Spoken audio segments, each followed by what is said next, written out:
welcome to another wrap up. It is October. I'm so excited. It's October 3rd when I'm filming this right now, and you might be watching this on October 3rd. I'm gonna go through my September reads. I had 9 of them. I'm not gonna lie, it was a rough start to the month. I wasn't reading a lot of good books, and I just didn't really want to read at all. Halfway through the month it really picked up for me, and I actually ended it very well. But yeah, let's just talk about the 9 books that I read. Hold tight because I got some bad thoughts and some good thoughts. Okay, the first book I read was A Touch of Darkness by Scarlett St. Clair. So this is a Hades and Persephone retelling set in modern day New York. Hades owns a nightclub, and it's kind of like invite only, and then Persephone is just trying to go to college and be a normal human. Nobody apparently knows who she is, but her name is still Persephone, so I feel like that is kind of what threw me off at first. Obviously Hades and Persephone are drawn to each other, they end up with each other. That's just how the story goes. I didn't like this book at all. I gave this a 1 star. It just didn't feel godlike to me at all in a way, and I think Persephone was extremely immature and just really frustrating to read as a main character, and Hades wasn't even like that swoon worthy either, which I don't know, just wasn't it. At first I thought the humans weren't gonna know who the gods were, but everybody like knew Hades was the god of the underworld and that he owned this club,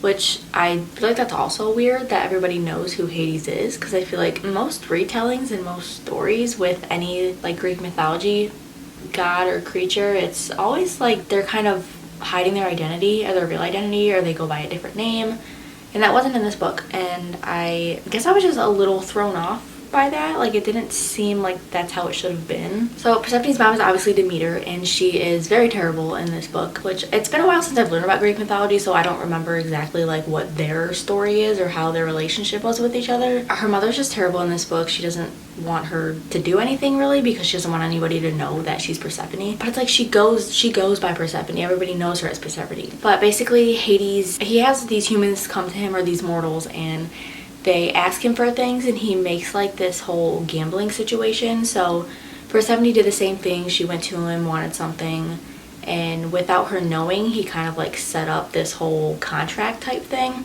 So now she's like under his watch, his control, and she has to stick with him until things pan out and their contract is up, technically. Even the whole contract situation I wasn't really intrigued by, but obviously she's ending up in the underworld and doing things for him. I just couldn't feel the connection with them either. Wasn't a fan. So this book was a miss for me, and so was the next book. Told you I started off the month pretty bad. We have Underneath the Sycamore Tree by B. Celeste. This is a story about Emery. She was a twin sister. It starts off with her twin sister has died. They both have a sickness. She's struggling with that her whole life. After her sister died, her mother is very obviously upset about it, and she can't really handle it. So since they're twins, her mother seeing Emery is kind of just destroying the mom. And so Emery's like, I can't live with her anymore. I have to, go live with my dad. They're not together anymore. So she goes and lives with her dad and her stepmom and then her stepbrother.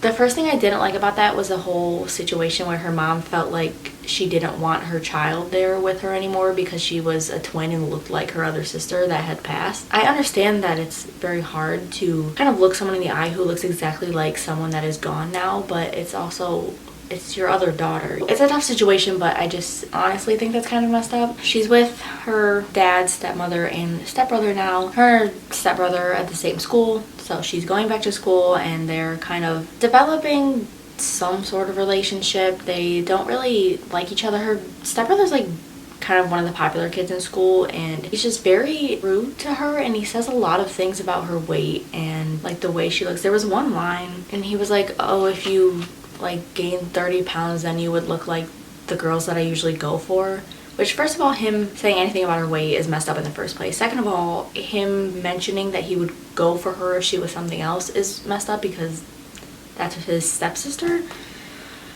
Oof. So it's all downhill from there. He was just an absolute terrible person. I don't know how this book was a romance. I literally had to Google the genre of this book because I was like, there's no way that this is a romance and that these two characters should have a relationship with each other. One, because they're separate siblings, and two, because he was a terrible person. Like, the things he said to her were just awful, and for her to end up liking him is just so messed up. So I just couldn't do it. I also gave this book a 1 star. Just thought it was quite a mess. Okay, and then we started picking up a little bit. I have The Summer of Broken Rules by K.L. Walther. This is the first book I read by this author, and I did enjoy it a lot. I gave it a 3 star. This is another story which deals with the loss of a sister. In this book, we're following Meredith. Her sister Claire had recently passed, and every year her family goes to Martha's Vineyard, but this year there is a wedding with her cousin. Every year they play this game. It's called Assassin, and they use water guns. They kind of draw names in the beginning. Whatever family member they get on their paper, they have to score it with a water gun or get them like wet with the water in some way, and then they're out of the game. And then they end up getting their paper, so they get a new name, and then that's their new target. It's a very fun concept, and I really enjoyed that. But the game was taken so seriously, it was a little crazy. Not in the fact that like they were serious about playing it or they did crazy things while they were playing it, but just in the fact that it was taken so seriously to where if somebody ended up being out or losing the game, they were very like emotionally hurt. And I was like, it's just a game, like why are we freaking out about it? That was kind of the only thing I didn't like about this book, but it was very fun to read about, and I enjoyed the journey and everything. Yeah, we just have Meredith and this guy Whit. He is a groomsman, and they kind of developed this friendship over the summer, and they team up with each other to play this game. And that's pretty much the concept of the book, is just them playing the game over the summer and developing their relationship. I think this was a good read, and I'm happy I read this in September because it was like the end of summer. I would recommend this book, and I'm excited to read What Happens After Midnight. Eventually, I don't know when I'll get to that. Then we got into the last book of the Knock 'Em Out series, Things We Left Behind by Lucy Score. This is Lucine and Sloane's story. I'm sure everybody knows that by now, so I won't go too far in depth about this, since this also is the 3rd book and the last book in the trilogy. But this does follow Lucine and Sloane, our last couple in the Knock 'Em Out series. I, of course, was one of the people that was so looking forward to this book, and I really enjoyed it. I know there's been a lot of different thoughts on this one, but I really do love Lucine and Sloane so much, and I gave this book a 4.5 stars, which I did give Things We Hide from the Light a 5 stars, but honestly, I would probably give that a 4.25 now, because I was also going to rate this a 5, but I'm like, I didn't feel like it was a 5 star. I just was going to rate it a 5 because it's the Knock 'Em Out series, and I love this series so much, but really, I have to bring it down a little bit, so I'm giving it a 4.5. Really, the only thing that I didn't like about this was the fact that the whole subplot situation with the whole criminal thing, if you read the series, you know I don't really want to speak too much on it since that'll give a lot of things away. There's this whole subplot with kind of like a mafia-esque type deal. I just feel like that was very focused on in this book, which it needed to be because there was a lot that needed to be wrapped up with that situation. But I also feel like it was only so strong in this book because we didn't get too much of it in the 1st or the 2nd book. The 2nd book it started picking up too, but by the 3rd book it just seemed like, since this being the last book, we had to wrap it up, so there was a lot of that subplot in there. I kind of wish that there was just more of it in the other books so that it was evenly spaced out between the 3. And the one other thing is that I wish we got a few more flashback scenes with Lucine and Sloane from their childhood. There was one, I don't remember exactly what was happening, but there was one part where it was present day and they were speaking on something that happened in the past, and I 100% thought that the next chapter was going to be a flashback, and it wasn't, and I was kind of really upset about it. But I mean, obviously, like, it isn't affecting me now because I don't even remember what the situation was, but I just thought it would have been such a good place for a flashback chapter, and we didn't get it. Other than that, I really did enjoy the story. I love these 2 characters. Sloane's amazing. Lucien surprisingly was different than I expected, because he's one of those guys that just wants to be rich and have power, but he's also, you know, that softy. I do think the slow burn was essential because of what they've been through, but I just think it was a sweet story overall, and their relationship with each other is amazing. I just loved it too, and I was very sad when this ended because I want another book. I would absolutely beg Lucy Score for a book about Waylay. I'm just saying, if she wants to write a spin-off, give us Waylay. I love Waylay. Next, we have Once Upon a Broken Heart by Stephanie Garber. This is the 1st book in this series, the Once Upon a Broken Heart series, but maybe not. I do not know, but this is the 1st book, and this is about Evangeline. So this kind of reminded me of a little Cinderella type story, kind of, not entirely, and I will just say that because she has a stepsister and a stepmom. Well, are they I don't even know. Did I read this book? I did, and I loved it, but I can never remember anything from books that I read. Anyway, she has this like sister and this mom that aren't her actual family. So she's with this guy in the beginning, and her sister actually ends up about to marry this dude, and he's, you know, like not talking to Evangeline anymore, so she has no idea what's going on with there. She's like, there's no way that he left me and is about to marry my sister. So she's like, where's the Prince of Hearts? The story behind the Prince of Hearts is that he can't kiss people or they die, which is crazy. It's said that if he finds like his true love, then he can kiss that person and they won't die. Well, that's the backstory behind Jax, but she strikes up a deal with him because he's the Prince of Hearts, and she's like, please stop this wedding, just do something so I can get this guy back. They do that and they strike up a deal. Basically, she has to give 3 kisses to whoever he says that she needs to give them to. But I honestly feel like that premise was just lightly, I mean, it was obviously the whole point of the story, but there was so much more to this book and it was so well done. And I was nervous going into this because I didn't like Caraval at all. I actually enjoyed this book a lot. I gave this a 4.75 stars. The only thing, I just didn't feel a connection to the characters. And I'm not entirely sure how, but I obviously like them a lot, but I just didn't feel that connection to where I'm completely drawn to them. But this was a very well written book. I loved her writing in this book. It was very magical and I loved picturing everything that she was writing about. Also, there's tiny dragons in this, and when that came up, oh my god, I was so like, I want a tiny dragon so bad.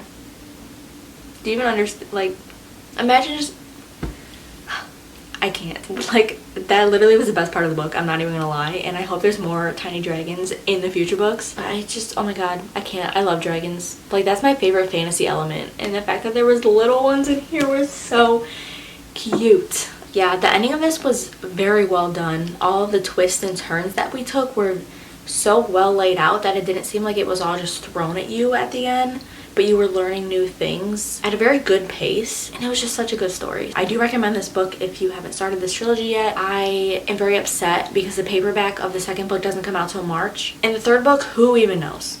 Who knows? But I don't want to get the hardcovers because I have the paperback in this one. The struggles of reading. I don't know what to do. Like, do I want to wait till March or do I just want to buy the hardcover? Because here's the thing, I know the second book ends on a cliffhanger, and if I read that in March and I don't have the next book for like another year, I'm not doing it. I'm not doing it. Next, I read My Dark Romeo by Parker S. Huntington and L.J. Shen. I don't know like what elements of this book were Parker and which elements were L.J. Shen, but this book was very disappointing to me. I almost DNF'd this, but I just stuck through it. I did give this a 1 star. This was another romance book where it's like, there's no way that these characters like each other. Like, I just don't understand how you can go through something like this and be like, oh yeah, let's be in a relationship. Oh my god, I just can't. I can't do it. Obviously, this is a Romeo and Juliet retelling, modern day. Basically, the book starts out, what is her name? I don't even remember because I just don't really care. Dallas? Her name's Dallas, isn't it? It is Dallas. Her father is kind of arranging her a marriage. She doesn't even really know the guys. She doesn't want to be with him, and then she's at this party type thing, and we have Romeo there and other like highly sought after guys, and she sees Romeo and she's like, oh, you know, I don't even want to talk about this book. Romeo takes her out into like a garden type thing, and then like they start doing stuff, and this like banner thing falls down, and then everybody that was at the party's out there, and they're like seeing these two all touchy with each other, and then her dad's like flipping out on him, and he's like, well, now you have to marry her. Then they like get this whole thing arranged, and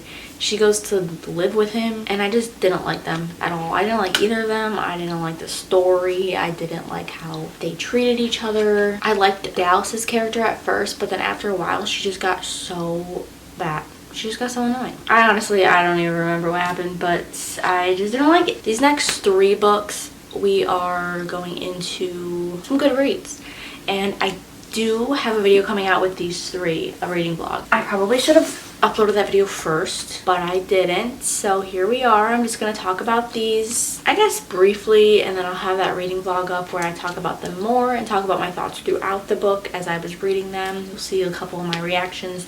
So if you're interested in that, stick around. That'll be up like next week probably. But this was the first book that I read for that video, and it is Flawless by Elsie Silver. I finally started the Chestnut Spring series, and I love this book so much. This was like, it was so nice. I gave this 5 stars, and I just loved it so much. So we have Summer and Rhett. Summer is becoming an intern for her dad, and then her dad is Rhett's advisor. He's a bull rider, so he is riding some bulls. So Summer's becoming an intern with her dad, and her dad's like, you should go babysit this man, which sounds weird and it sounds like cringy, but I promise you it's not. Basically, in order for her dad to say that, Rhett had this little confrontation with this interviewer person, this potential sponsor, and it's literally a sponsor for milk, and he hates milk. This sounds like it's such a cringy bad book, but it's so good. So he hates milk, and he ends up like punching this guy in the face and just has this bad media presence after that. Summer's dad is like, you're gonna go live with him and like do this tour with him, this bull riding tour, and just keep him under control, pretty much is what the premise of the story is.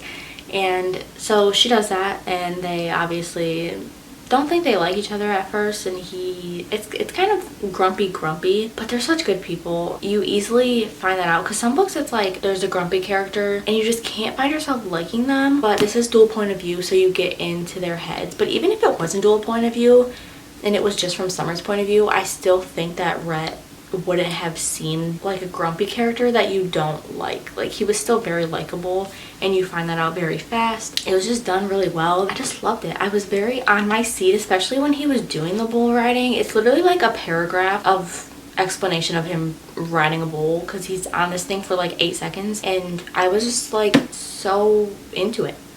Like, I wanted to be there watching it. I don't know. It was just really well written, and I love the whole atmosphere of this book in this small town. I know I'm gonna love this series. I actually am currently reading Heartless, which is the second book, so I'm so excited to continue this series. Hopefully I'll just finish it in October. And if you haven't started this series, I highly recommend. I think this one is set in spring, but honestly, like, just read it anytime, because it's worth it. Next we have The Naturals by Jennifer Lynn Barnes. This is a YA kind of mystery type thing. So we have Cassie, our main character, who is a profiler, so she can read people really well. She can just look at them and kind of observe the situation and the person and their surroundings and just spit out all this info on them. She's working at a diner, and this other teenager comes and he gives her a card that says he's from the FBI. Then she goes and is starting to work with the FBI, and there's 5 different teenagers including her. So we have Cassie, and then there's other profiler, and then we have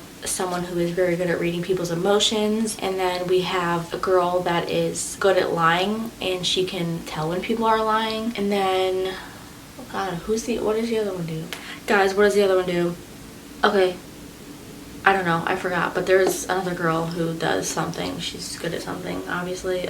Sorry, my brain, just doesn't work. I love that.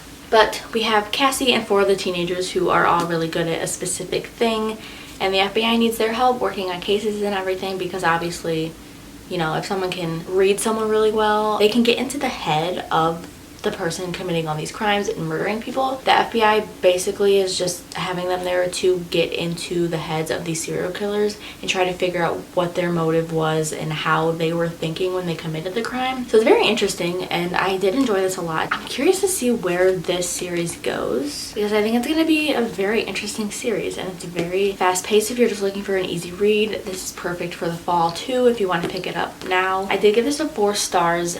The only thing I didn't like about this one was that the ending felt very rushed, and I felt like it should have been drawn out quite a bit more. This book was just a little over 300 pages. I think it was 308 pages. The pace of the beginning of the book and the middle and pretty much the whole first 90% of the book was really, really good, and there wasn't any like filler plots or anything that you kind of didn't care to read about. It was all to the point, following the plot, flowing very well. But once you got to the end, it kind of just felt like things were thrown at you, and obviously there's twist in here that you're finding out, but it just seemed like it jumped from one point, like we were getting to the peak and finding out what was happening and what had happened, and then you're getting to that, and then it's like, okay, here's the end. But other than that, I really enjoyed this book, so I highly recommend this book, and I'm so excited to pick up the second book hopefully soon. And then our last book of September was A Study in Drowning by Ava Reed. This book, holy crap, I love this book so much. I gave this 5 stars easily. Towards the beginning, I didn't know, but then it just kept picking up, and I just kept falling in love with it.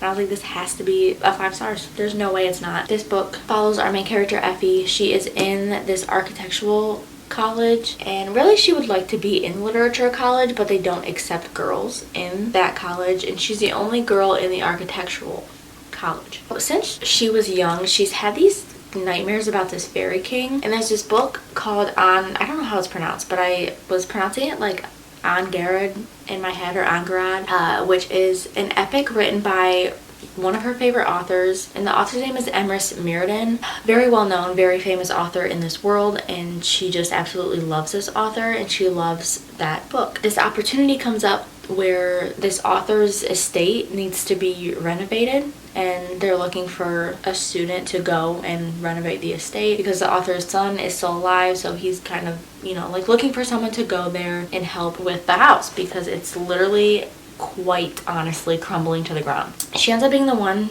chosen, and there's this other student who is in the literature college that is also there. His name is Peter, and then they just kind of form this alliance working at this estate. It's very creepy, honestly. I was scared in some parts of this book just because of it was written so well to where I was getting nervous, and I wasn't expecting this to be kind of like a spooky book, but it was to me. Maybe I'm just a chicken, I don't know. But the writing in this was just so good, and the story really, really, really grew on itself and was so well done. And at first I thought the whole book was going to be focused on renovating this house, but it honestly just took the perfect path, and to where it led was so, so, so good. And I highly recommend this book literally to anybody. It's also just an easy YA fantasy standalone if you want to have a quick read. It's less than 400 pages, and I honestly, going through this book, I was nervous to see how everything was going to be wrapped up in one book in less than 400 pages, but it was so well done and it was so perfect. Oh my god, there's this quote in this book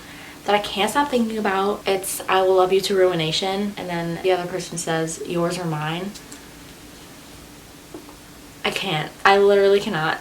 I love this book. Just read it. That's all I have to say. So yeah, now we're getting to the end of it. That was the 9 books that I read in September.